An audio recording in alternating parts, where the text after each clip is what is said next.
Hello friends, this is Akanksha Singh. Welcome you on YouTube channel way to JRF।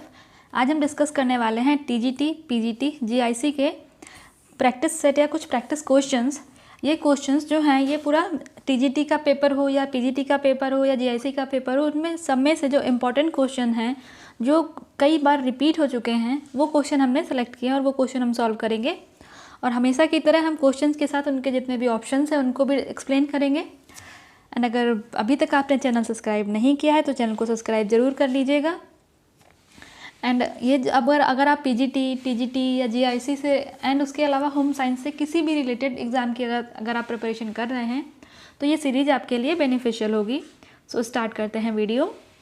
तो कौन सा भोजन या संयोजन अच्छी गुणवत्ता का प्रोटीन उपलब्ध कराता है? इनमें से कौन सा फूड है जो अच्छी प्रोटीन उपलब्ध कराता है? तो यहाँ पे बोला गया है भोजन, और भोजन का संयोजन। संयोजन मीन्स जहाँ पे दो फूड हम एक साथ कंबाइन करके लेते हैं, दो फूड प्रोडक्ट हम एक साथ खाते हैं तो उसको हम बोलते हैं संयोजन।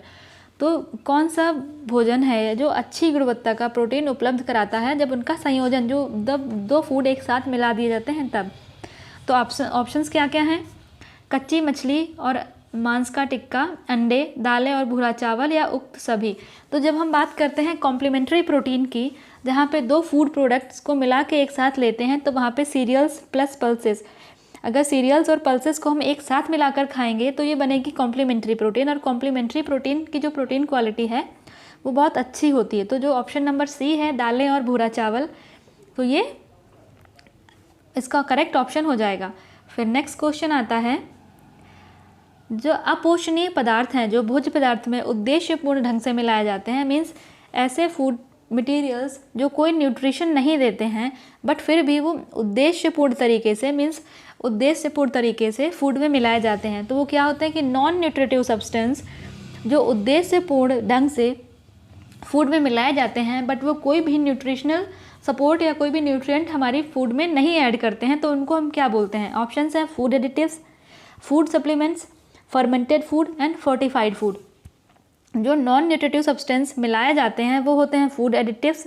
फूड एडिटिव्स जो हैं ये कलर को इम्प्रूव करते हैं, फ्लेवर को इम्प्रूव कर सकते हैं, ठीक है। तो ये होते हैं फूड एडिटिव्स जो फूड का अपीयरेंस अच्छा करते हैं। बस उसमें जैसे हम कोई फूड है उसमें कलर मिलाया तो कलर मिलाने से फूड का जो अपीयरेंस है वो अच्छा हो रहा है बट इसमें कोई भी न्यूट्रिशनल अमाउंट जो है वो ऐड नहीं हो रहा है।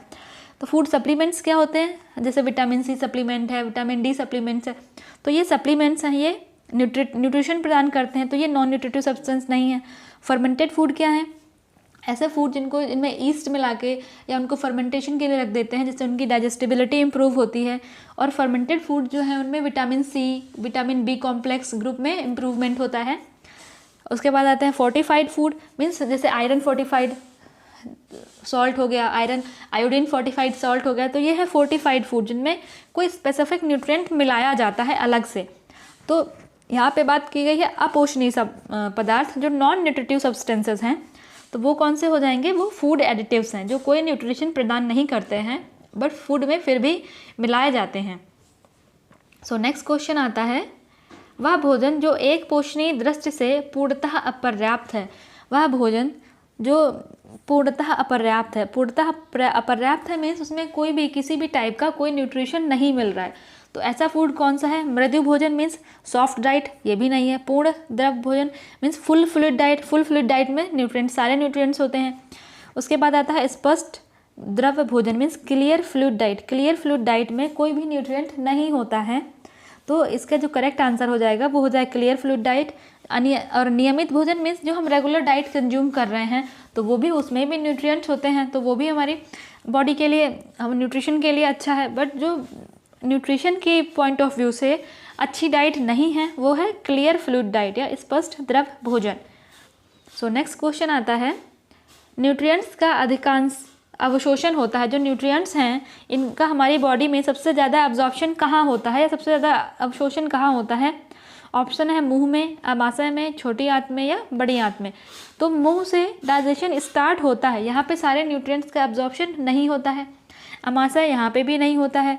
उसके बाद आता है स्मॉल इंटेस्टाइन, तो हमारी बॉडी में जितने भी न्यूट्रिएंट्स एब्जॉर्ब होते हैं वो सारे स्मॉल इंटेस्टाइन में जाके एब्जॉर्ब होते हैं। जैसे माउथ में है कार्बोहाइड्रेट का डाइजेशन स्टार्ट हो जाता है, बट कार्बोहाइड्रेट पूरी तरह से डाइजेस्ट नहीं होता है।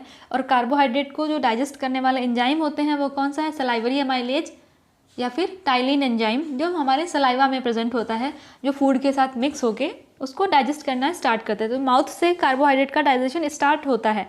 और जो स्मॉल इंटेस्टाइन है, छोटी आंत है, यहाँ पे जाके सारे जो हमने फूड कंज्यूम किया है, जिससे हमने कार्बोहाइड्रेट और प्रोटीन के फॉर्म में फूड कंज्यूम किया है, जो कि हमारे स्मॉल इंटेस्टाइन में जाके कार्बोहाइड्रेट सिंपलर फॉर्म ग्लूकोज में टूटता है, प्रोटीन अपने सिंपलर फॉर्म एमिनो एसिड में टूटता है। उसके बाद ये जो सिंपलर फॉर्म में ब्रेक हो जाते हैं, ग्लूकोज हो गया, एमिनो एसिड्स हो गया, ये हमारी बॉडी में फिर एब्जॉर्ब होते हैं। नेक्स्ट क्वेश्चन आता है, पोषक तत्वों का धारण अधिक होता है, ऐसी कौन सी फूड कुकिंग मेथड है जिसमें जो फूड न्यूट्रिएंट्स हैं सबसे ज़्यादा रिटेन रहते हैं, या फूड जो न्यूट्रिएंट्स हैं वो ख़राब नहीं होते हैं? तो जो बॉइलिंग मेथड है, इसमें सबसे ज़्यादा फूड जो न्यूट्रिएंट्स हैं वो फूड में ही रहते हैं, वो डिस्ट्रॉय नहीं होते हैं या ख़राब नहीं होते हैं।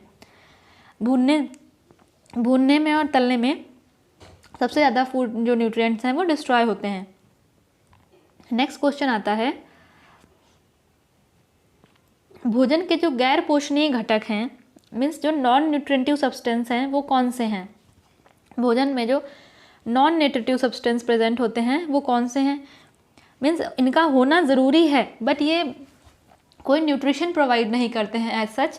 तो ऑप्शंस क्या हैं, रेसे या roughage means fibres, dietary fibre, water जल, वर्ण यौगिक मीन्स पिगमेंट, या ऑल ऑफ द अबव। तो all of the above correct answer है। ये सभी देखो, डाइटरी फाइबर और वाटर और पिगमेंट्स, ये सब चीज़ें होना ज़रूरी है। जैसे पिगमेंट में हमने कैरोटीन ले लिया, ठीक है, क्लोरोफिल है, यहाँ पे हमने बात करते हैं डाइटरी फाइबर की।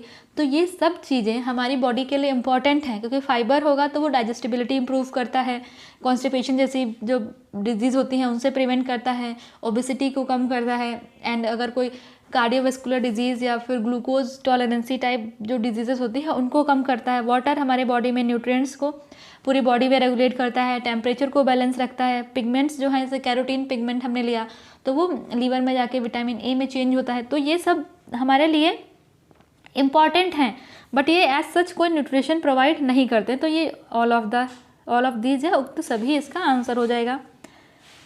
फिर नेक्स्ट क्वेश्चन आता है, which of the following function food perform in the body? इनमें से कौन सा फॉलोइंग फंक्शन है फूड का जो हमारी बॉडी में परफॉर्म होता है?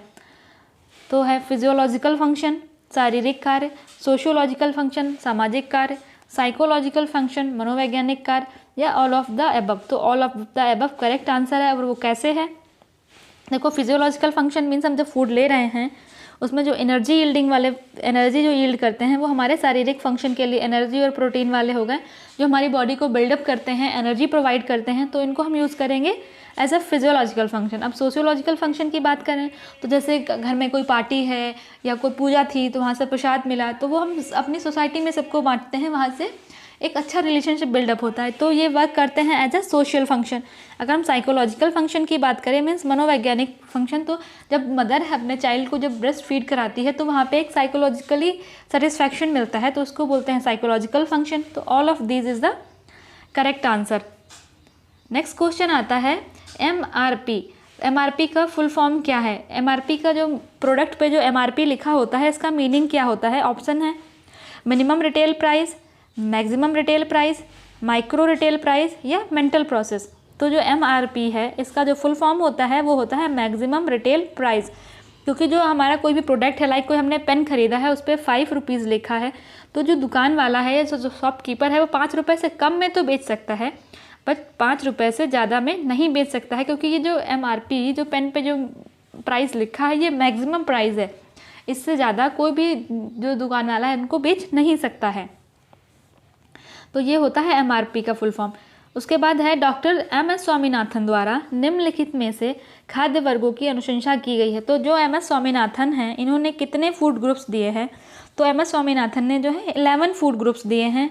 और अगर हम 4 खाद्य वर्गों की बात करें तो जो ICMR है इसने 4 खाद्य वर्ग दिए हैं।